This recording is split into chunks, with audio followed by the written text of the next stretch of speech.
Hello everyone, welcome back. और आज का टॉपिक है नॉन स्ट्रेस टेस्ट, जिसे हम एनएसटी भी कहते हैं। इसमें हम इंट्रोडक्शन, डेफिनेशन, पर्पस, प्रोसीजर्स में यूज होने वाले articles, indication and Contra indication पढ़ेंगे।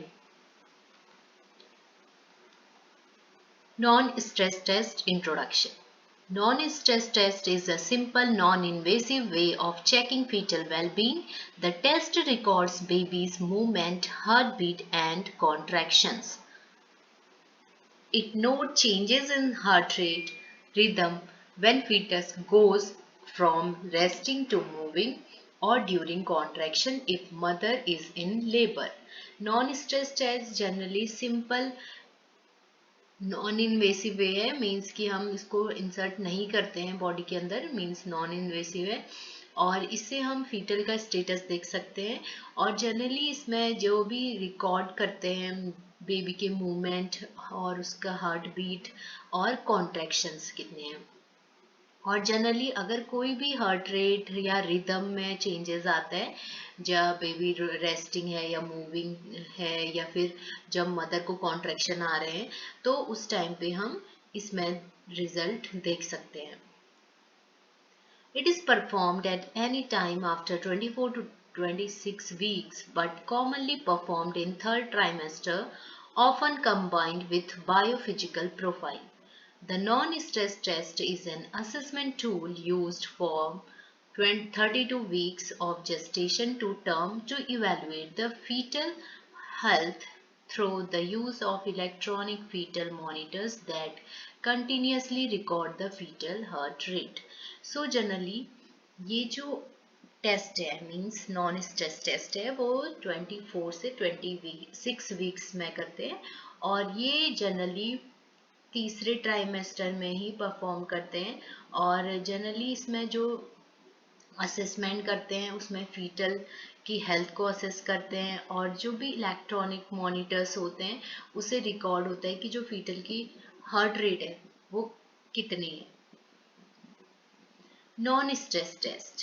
Definition: a test that monitors the fetal heart rate in response to movement in order to assess the integrity of fetal's central nervous system and cardiovascular system.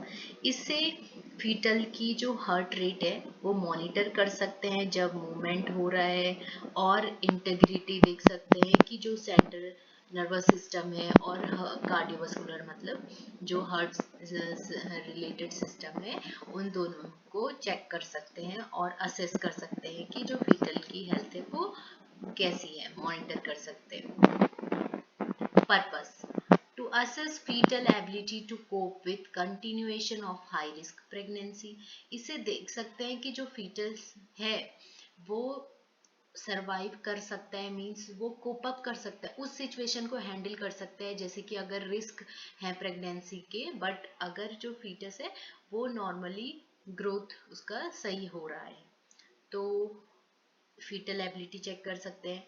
Then to determine the ability of the fetus to withstand the stress of labor. इससे ability भी पता चल जाती है कि foetus में कोई stress तो नहीं है रिगार्डिंग जब लेबर हो रहा है, और आइदर जो फीटल की कंडीशन है वो कैसी है, रिलेटेड टू कॉन्ट्रैक्शन भी हो रहे हैं अगर मदर में, तो भी उसका स्टेटस पता चल सकता है फीटस का। Then to assess the fetal status in women for whom contraction stress test is contraindicated, such as previous cesarean section, placenta previa और preterm labor. फीटल का स्टेटस कॉन्ट्रैक्शन स्ट्रेस टेस्ट जिसमें Contra indication है, जिसमें नहीं कर सकते, उसमें भी पता कर सकते हैं। तो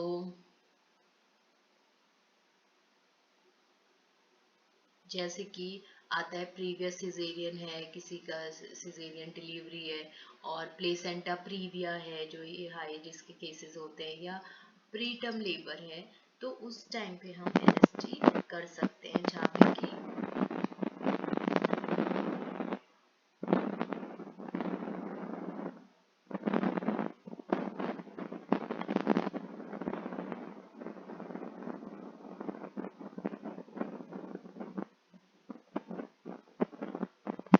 अदर टेस्ट नहीं हो सकते।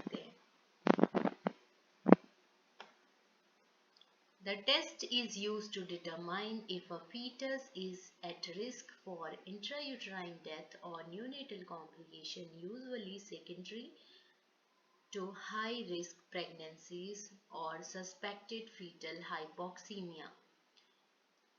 एनएसटी जो नॉन स्ट्रेस टेस्ट है वो फीटस का स्टेटस दे बता सकते हैं, मीन्स उसमें चेक कर सकते हैं कि जो हार्ट रेट है वो कैसा है फीटस का।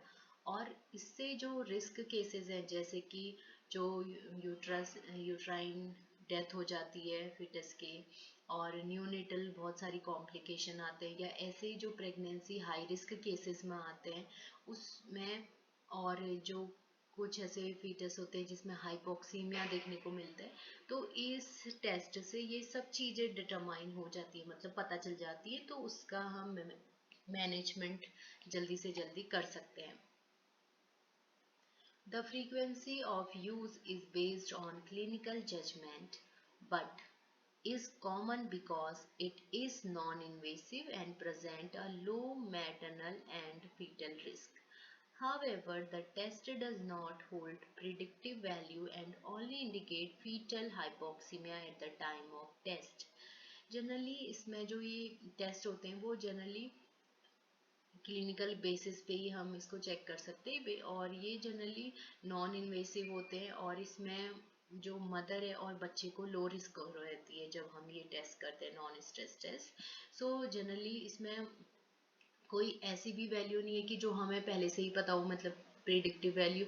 तो जब हम ये टेस्ट करते हैं, जो अप्लाई करते हैं वुमेन के एब्डोमेन पे, तो उससे हमें पता चल जाता है कि इंडिकेट कर सकते हैं कि फीटल में कोई ऐसी एबनॉर्मेलिटी तो नहीं है, और जो फीटल की कंडीशन है वो कैसे है उसको हम पता लगा सकते हैं।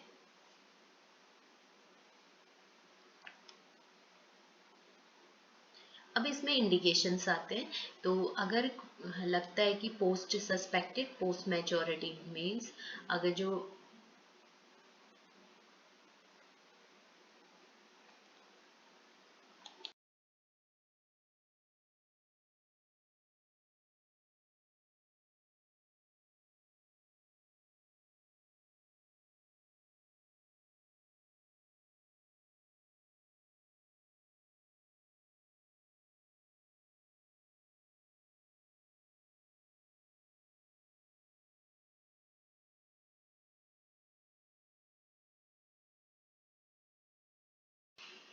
पोस्ट मैच्योरिटी मतलब कि अगर जो बेबी है वो 42 वीक्स के बाद उसका जो टाइमिंग है, या फिर जो प्रेगनेंसी है वो 32 वीक्स क्रॉस कर ली है, और इसमें ये पोस्ट मैच्योरिटी में आते हैं, मीन्स जो नॉर्मल ड्यूरेशन है डिलीवरी का उससे ज़्यादा रहना।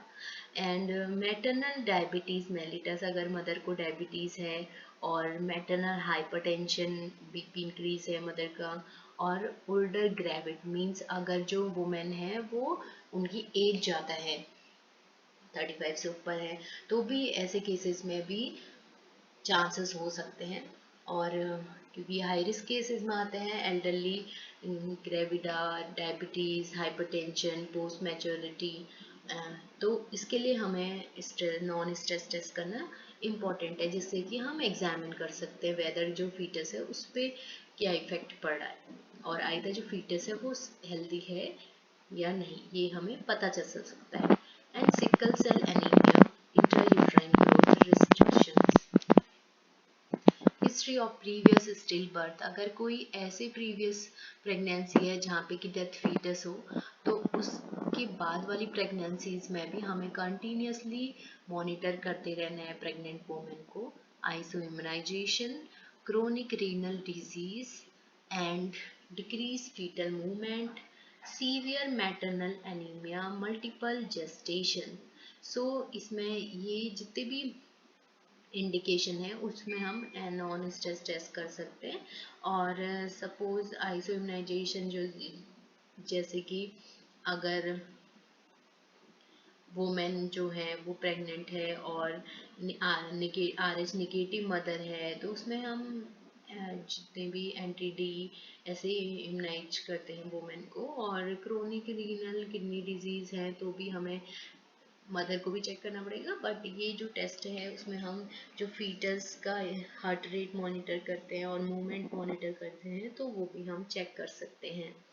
देन अगर वुमेन डिक्रीज फीटल मूवमेंट है, अगर कम फीटल मूवमेंट है तो भी हम पता लगा सकते हैं कि जो क्यों ये जो फीटल मूवमेंट है वो डिक्रीज है। आइदर बेबी को ग्रोथ रिस्ट्रिक्टेड तो नहीं है, आइदर बेबी में कोई एबनॉर्मेलिटी तो नहीं है, मीन्स जो फीटस है प्रेगनेंट वुमेन। देन मल्टीपल जेस्टेशंस, तो इन सब चीज़ों में हम चेक कर सकते हैं। और मल्टीपल जेस्टेशन होता है कि एक प्रेगनेंसी जहाँ पे कि 2 या 2 से ज़्यादा फीटस होते हैं। तो कभी कभी ऐसा होता है कि 2 फीटस हैं या उससे ज़्यादा हैं तो उसमें कुछ तो उनका रेगुलर प्रॉपर एग्जामिनेशन करना होता है, टेस्ट करने होते हैं। बिकॉज समटाइम ऐसे होता है कि एक ही फीटस ग्रोथ होता है, एक नहीं होता है। बट कभी कभी उसके लिए हमें रेगुलर एग्जामिनेशन करना चाहिए सो दैट क्लियर हो जाए कि जो फीटस हार्ट रेट है, आइदर जो फीटस का स्टेटस है, हार्ट रेट है, मूवमेंट है, वो कितना है वो पता चल जाएगा। सो मल्टीपल जेस्टेशन भी इंडिकेशन है एनएसटी के लिए। Contraindication: the non-test is not useful in predicting outcomes or determining of fetal well-being in patients with acute events such as involving placental abruption and cord prolapse. Such as acute events require prompt clinical evaluations and delivery of fetus as indicated.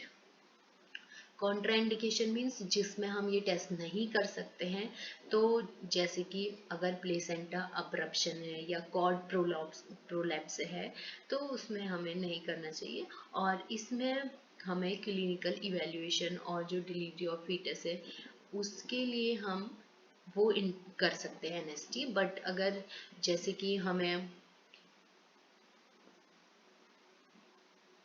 High risk cases हैं, जैसे कि ये हमने example लिखा है कि abruption, placental abruption and chord prolapse, तो इन सब में हो सकता है कि कॉन्ट्राइंडिकेशन भी रहे।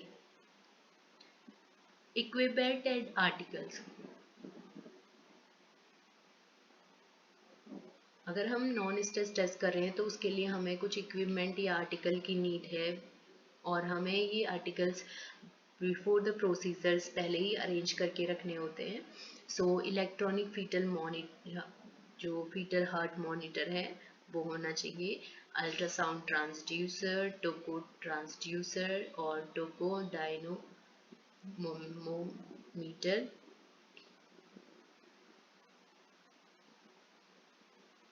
monitor strip, ultrasound gel, belt to hold the transducer in place. Next is procedure. Explain to mother about procedure. हमें पहले जब भी हम कोई भी प्रोसीजर करते हैं तो उससे पहले हमें मदर को बताना होता है प्रोसीजर के बारे में, जिससे कि उन्हें नॉलेज हो, इन्फॉर्म हो, उन्हें पता चल सके उनके साथ जो भी प्रोसीजर्स होते हैं और वो ऐसे ही कोऑपरेट करें। देन हमें बताना है वुमेन को कि उन्हें जो ब्लैडर है वो एम्प्टी करना है, मतलब खाली रखना है, तो वो हम उसको यूरिनेशन के लिए बोल सकते हैं बिफोर टेस्टिंग। और फिर उसके बाद जो मदर है may be seated in a reclining chair and sound till should till to the left to ensure supine hypotensive syndrome. So mother को हमें प्रॉपर पोजीशन देनी है। अगर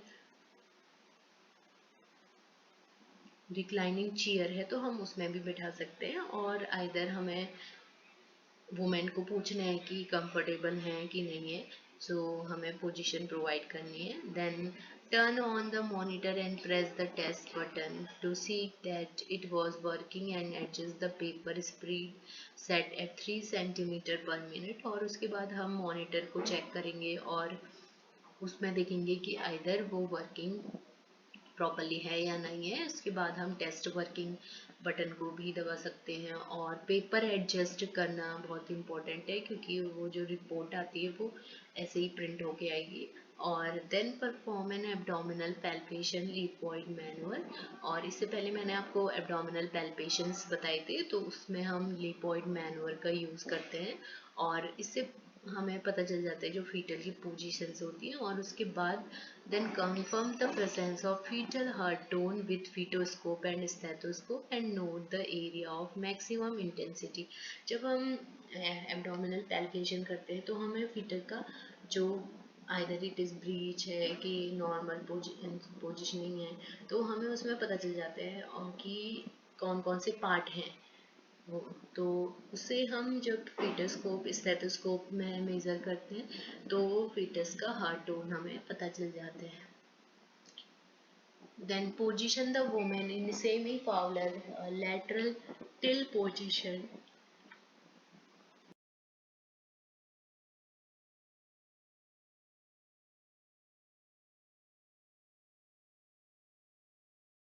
And place the monitor belt under her back so that they are felt against her skin. So इसमें women को हम then position proper positions दे सकते हैं, सेमी फॉरवर्ड भी दे सकते हैं और लेटरल टिल पोजीशन भी दे सकते हैं, जैसे कि जो मद। और उसके बाद हमें देखना है कि जो वुमेन के बेल्ट है वो उसके बैक से थ्रो उसके स्किन पे होने चाहिए और हमें ज़्यादा टाइटली भी नहीं करनी है कि वुमेन इनकम्फर्ट रहे। और उसके बाद जब हमने एक बार यूज़ कर दिया बेल्ट, उसके बाद हमें क्या करना है, अल्ट्रासाउंड ट्रांसड्यूसर को कनेक्ट करना है और उसके बाद जो टोको ट्रांसड्यूसर है उसमें फेटल मॉनिटरिंग चेक करनी है। Apply ultrasound gel to the ultrasound transducer. और जब भी हम अल्ट्रासाउंड का यूज़ करते हैं तो उसमें हम जो जेली है वो यूज़ करते हैं। और place the ultrasound transducer on the foetal back. और इसके बाद हमें जब हम मैनुअर्स करते हैं उसमें हमें पता चल जाता है फीटल बैक में, तो फिर हम जब एब्डोमेन में जो ट्रांसड्यूसर लगा रहे हैं वो उसी साइड पे प्लेस करना है जहाँ हमें लगता है कि फीटल बैक है। Then move the transducer unit. Clear, audible fetal heart tone are heard and the signal light is flashing steady.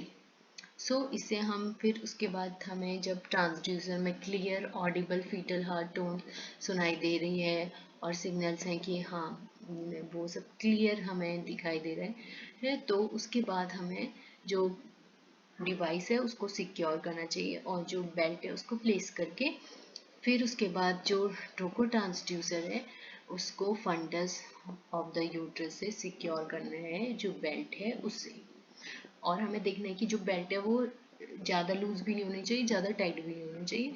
और जब हमें लग रहा है कि हाँ ये ठीक है, इससे हमें जो मॉनिटर पे हमें रिजल्ट पता चल सकता है और उसी टाइम पे हमें वोमेन को भी पूछ लेना है कि वो कंफर्टेबल है या नहीं है। Then run the monitor and evaluate the quality of the tracing or to determine if it is adequate for interpretation. If it is not, reposition the transducer until interpretable data is obtained. उसके बाद हमें quality देखनी है कि हाँ हमें clearly दिखाई दे रहा है और उस पे के बाद हमें एडिक्वेटली इंटरप्रेट करना है जो रिजल्ट आए हैं, जो फाइंडिंग्स आई हैं उसको।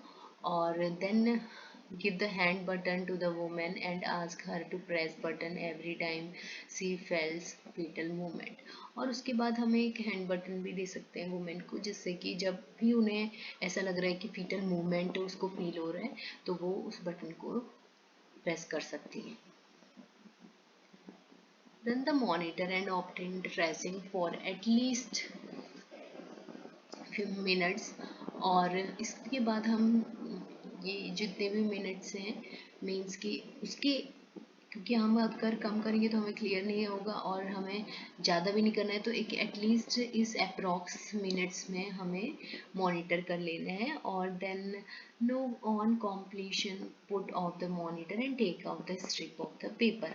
वंस हमने ये पता चल गया कि हाँ जितनी हमें फाइंडिंग चाहिए थी वो हमें मिल गया है, विटल का स्टेटस पता चल गया है, तो उसके बाद हम वो मॉनिटर को कर सकते हैं और जो पेपर है उसको हम निकाल सकते हैं। So remove the abdominal strap and wipe off the gel from the abdomen and transducer. क्योंकि हमने जो बेल्ट लगाई है और जो हम ट्रांसड्यूसर से प्लेस कर रहे हैं वो में कर रहे हैं वुमेन के। सो जो जेली लगाई थी हमने ट्रांसड्यूसर पे वो भी हमने वुमेन के एब्डोमेन को एग्जामिन करने के लिए, मीन्स हम एग्जामिन वहाँ पे प्लेस करेंगे तो उससे हमें फीटस के स्टेटस पता चलेगा। तो इसलिए जो जेली है वो भी हमें एब्डोमेन से वुमेन की क्लियर करनी है, साफ करनी है, और then make the women comfortable and give relevant instruction. उसके बाद हमें प्रोसीजर के बाद जब हमें फाइंडिंग्स मिल गई है तो हमें वुमेन को कंफर्टेबली पोजीशन देनी है और उनको उस समय रिलीवेंट इंस्ट्रक्शंस भी दे सकते हैं हम। इसमें कुछ फाइंडिंग्स हैं जिसमें रिएक्टिव नॉन स्ट्रेस टेस्ट, जिसे हम नॉर्मल नेगेटिव भी कहते हैं। इसमें जो रिएक्टिव नॉन स्ट्रेस टेस्ट है वो नॉर्मल होगा या निगेटिव होगा। ठीक है, निगेटिव मतलब कि कोई फीटस को ऐसी हार्मफुल इफेक्ट नहीं है। Reactive non stress test, normal, negative.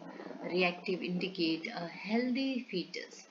The result require 2 or more FHR acceleration of at least 15 beat per minute, lasting at least 15 seconds from the beginning of the acceleration to the end, in association to the and in associated with fetal movement during 20 minutes period. जो reactive है वो indicate करेगा कि ये healthy foetus है, और normal और negative means, इसमें निगेटिव मीन्स इसलिए दिया है कि यहाँ पे कोई ऐसी अनहेल्दी नहीं है फीटस। रिएक्टिव में हेल्थी फीटस होगा। इसका रिजल्ट आता है कि जब 2 और 2 से ज़्यादा जो फीटल हार्ट रेट है वो एसिलरेट करती है एटलीस्ट 15 मिनट पे, 15 पर मिनट पे, मीन्स एसिलरेट करेंगे 15 बार, हम बोल सकते हैं 1 मिनट पे, पर मिनट पे। और जितना ये लॉन्ग लास्ट इसका जो ड्यूरेशन रहता है वो 15 सेकंड तक रहता है जब बिगनिंग ऑफ एसिलरेशन होता है टू द एंड। और इसके बाद ये हम एसोसिएट करते हैं फीटल मूवमेंट से ड्यूरिंग 20 मिनट्स ऑफ पीरियड। ठीक है, तो इसमें 2 चीज़ें आएंगी कि एक तो हमें क्या करना है, फीटस का हार्ट रेट एक्सेलरेशन चेक करना है एटलीस्ट 15 बीट में और पर मिनट होगा, और 15 सेकेंड तक लास्ट रहना चाहिए, और फीटल मूवमेंट इस टाइम पे 20 मिनट्स पर पीरियड पे हमें फीटल मूवमेंट चेक करने की कितनी बार फीटल मूवमेंट हुआ। फिर नॉन रिएक्टिव और नॉन स्ट्रेस टेस्ट आते हैं जिसे हम एबनॉर्मल भी कहते हैं। Non reactive non stress test abnormal, no acceleration or accelerations of less than 15 beats per minute or lasting less than 15 seconds in duration occur during a 40 minutes observation. The result cannot be interpreted because of the poor quality of FHR tracing. Non reactive और जो abnormal कहते हैं उसमें जो acceleration आता है वो less than 15 beat per minute आएगा, और ये 15 सेकेंड से भी कम ड्यूरेशन रहता है इनका, और 40 मिनट्स तक हम ऑब्जर्व करते हैं। और जो रिजल्ट है वो इंटरप्रेट इसलिए भी नहीं आता है क्योंकि यहाँ पे जो पुअर क्वालिटी होगी वो फीटल हार्ट रेट ट्रेसिंग करने के लिए होगी, प्रॉपरली हम मॉनिटर नहीं कर पाएंगे। देन विब्रो-अकॉस्टिक सिमुलेशन से पहले ये जो हम प्रॉपरली मॉनिटर नहीं कर पा रहे हैं वो फीटल हार्ट रेट ट्रेसिंग है, क्योंकि फीटल हार्ट रेट क्या है वो कम है, या उसका जो साउंड है वो कम है और इंटेंसिटी कम है, तो इसलिए यहाँ पे पुअर क्वालिटी है। देन फिर है विब्रो acoustic simulation. It is used to change the fetal sleep state from quiet non-REM to active REM sleep. A reactive NST or VAS indicate a reactive fetus. It is harmless. जो next आता है विब्रो acoustic simulation, इसमें जो fetal का sleep कभी कभी ऐसे हो सकता है जब हम एग्जामिन कर रहे हैं तो फीटल जो है वो स्लीप साइकिल चल रही हो उसकी, तो उस पर हम ये नहीं कह सकते कि फीटस में कोई एबनॉर्मेलिटी है। तो इसलिए हमें ये भी चेक करना होता है कि हम उसको सिमुलेट करते हैं, सो दैट जो नॉन आ रही है, मतलब कि जो रैपिड आई मूवमेंट होता है, क्योंकि ये फिर स्लीप साइकिल का ही पार्ट है, सो इसमें active non rapid eye movement से एक्टिव रैपिड आई मूवमेंट होगा। स्लीप जो होगा उसमें हम एनएसटी और वीएसटी मतलब नॉन स्ट्रेस टेस्ट और विब्रो अकोस्टिक सिमुलेशन इंडिकेट करते हैं कि जो फीटस है वो रिएक्टिव है या नहीं है, आइदर और हार्मलेस है या नहीं है। Then unsatisfactory आता है, the result cannot be interpreted because of poor quality of fetal heart rate tracing. So अगर fetal heart rate tracing का proper क्वालिटी से एग्जामिन नहीं किया, इंटरप्रिटेशन वो क्या आ सकते हैं, कभी कभी गलत भी आ सकते हैं या अनसेटिस्फैक्ट्री भी आ सकते हैं। So thanks for watching.